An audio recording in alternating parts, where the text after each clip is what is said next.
So based on the shape of the guitar that I'm holding in my hands, it's pretty safe to say that this is a video that's going to be full of clean guitar tones, jazz licks, and blues playing, because that's what a guitar like this absolutely demands.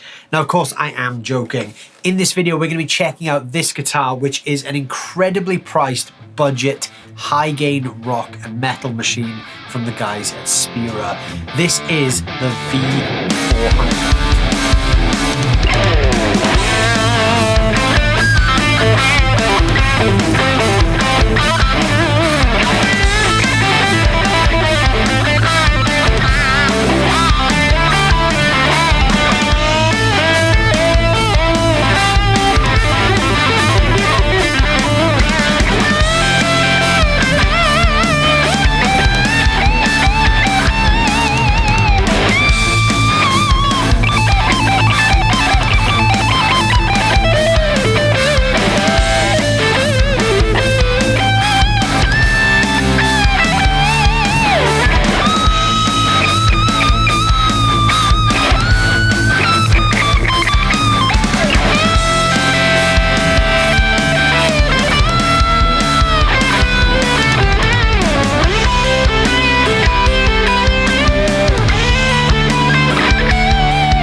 So the V-400, as you can clearly see, is Spira's answer to the classic flying V shape.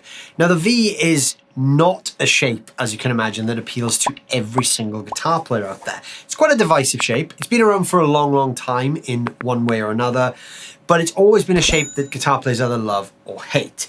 It definitely caters a little bit more to the hard rock and metal guys out there.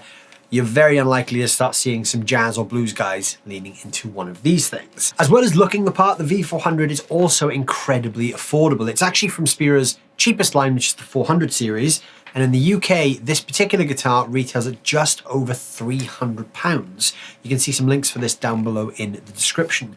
So as well as being very, very affordable, you can actually get that great kind of hard rock, heavy metal look, but also it plays great and sounds great. So you can actually get all of those boxes ticked without breaking the bank, which I think is something that Spira do incredibly well.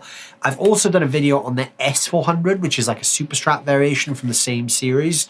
And that, again, much like this guitar, is a guitar that massively outperforms the price that it actually sits in. So if you're looking for a hard rock or metal guitar and you don't want to break the bank, but you want a real serious contender for your money, this is a brand you should absolutely have on your radar. I want to say a big, big thank you to my friends over at Spira for sponsoring this video and sending this thing over to me to check out. I have, in my recollection, only ever played one flying V in my entire life, and it was nothing like this. It was a bit more of a traditional Gibson style V. This is a first for me to play a bit more of a pointy kind of V. It's not a guitar shape that personally I resonate with. I've never really been a V fan myself. It's always been a bit too pointy and a bit too extreme for me. But I can absolutely see the appeal, having had this here for about a week or so now. I understand why people like these guitars. They're very ergonomic. They're very fun to play. The fret access is absolutely unmatched when it comes to playing at the top of the neck. So I do get it. I understand why people like these. I don't think they really suit me personally, but this has been a lot of fun to spend some time with. And like I said, if you're in the market for an affordable metal guitar that really packs a punch, this is definitely one to think about. So this particular guitar that I'm holding in my hands is in a finish that the Spira website refers to as silver, which you can kind of see in some lights, but I kind of see this as a bit more of a gunmetal gray kind of vibe. But either way, it's really, really nice color.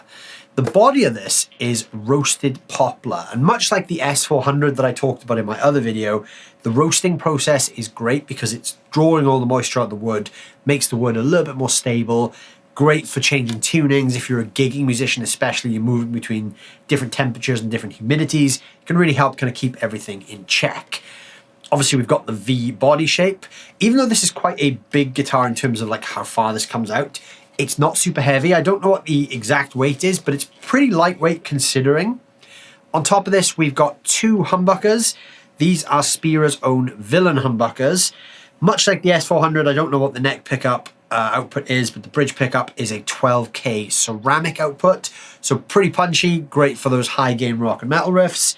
We've got a fixed bridge with the 6 individual saddles, volume, tone, and a 3-way switch.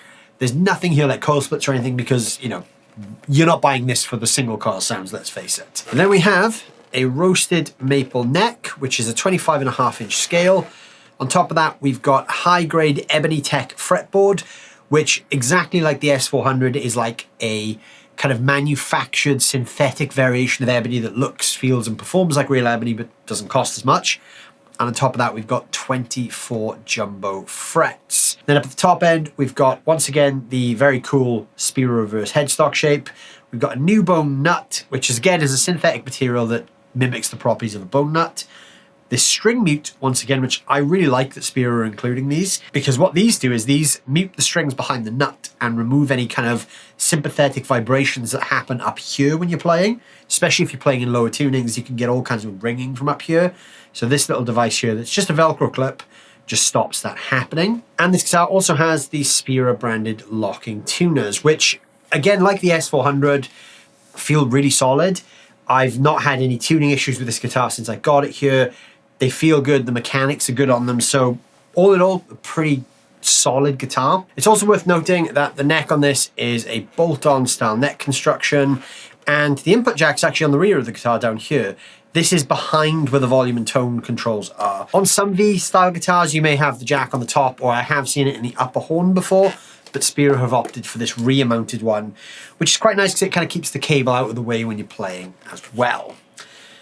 But yeah, that's kind of it spec-wise. You know, it's a simple guitar, doesn't really have any bells and whistles, and it doesn't need them because, you know, like I said, you're not buying this for the single coil tones.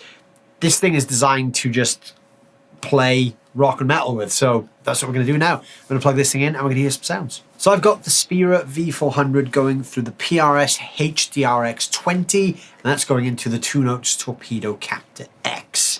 Now, again, as I said, this is designed for rock and metal. You can tell that by the way it looks, and this guitar just kind of cries out for some gain. But we are going to start with some clean tones, so I'm going to play a little bit and move through the 3 pickup positions clean.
So even though this is a guitar that's literally calling out for some overdrive to be added to it, the clean tones are actually pretty good. Those ceramic pickups have got a nice brightness to them. There's a nice snappy kind of articulation, which I quite like. I'm not the biggest fan of humbucker cleans, but those are actually some of the nicer ones I've heard recently. And I actually think, yeah, you could get away with playing this thing clean. Maybe you're not going to be taking this to your local jazz jam, as I said, because visually it's not going to fit in, but you can definitely get some good cleans with it. Now, though, we're going to play it with some gain. So I'm still using the HDRX 20. I've just turned the gain up. And in front of that, I've got the Tate FX Antares, which is like a tube screamer style drive, just to tighten the amp up.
So considering what this thing costs, there are some great sounds in there.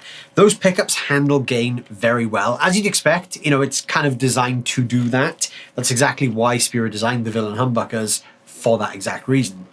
But it gives you the sounds and the feel of a guitar that doesn't cost as little as this does. So for just over £300, you are getting yourself a lot of guitar. This is a very fun guitar to play.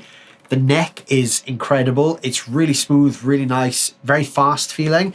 The upper fret access to that 24th fret is absolutely unmatched on a V because there's nothing in the way. So you can literally get as high as you need to go with no friction whatsoever. If I was a newer guitar player and I was playing some heavier stuff and I wanted something that kind of gives me that heavy metal look, this would probably be a brand I would spend my money on, especially if these guys existed when I started playing guitar. You know, guitars of this quality were not a thing in this price range. So right now, guitar players are very much spoilt for choice with the quality that these brands are offering for the money they're offering it at. And also, let's not forget, this series, the 400 series, is actually Spira's cheapest series. So if this is the benchmark Spira are setting at the bottom of the pricing tier, I'm very excited to try stuff higher up that food chain as well, because if this is what you get for £300, imagine what the brand can give you if you double your money. So yeah, very, very impressed with this guitar and with this brand.